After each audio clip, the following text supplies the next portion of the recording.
Hey, hello guys, it's How to Tech Simplified, and in this easy tutorial today I'm going to show you how to actually find your recently played worlds in Fortnite. It's a very easy process. The first thing that you want to do is log into your Epic Games account and open up Fortnite.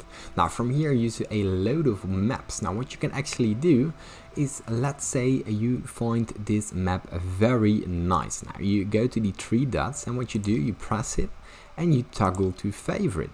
Now let's say you do the Battle Royale as well, toggle to favorite, because these are maps that you play very often. Now what this will do, it will, let's skip this intro, what this will do, it will add them to your favorite, and once you go to the top left corner where the four dots appear, here you have all your favorites when you actually toggle them and play them.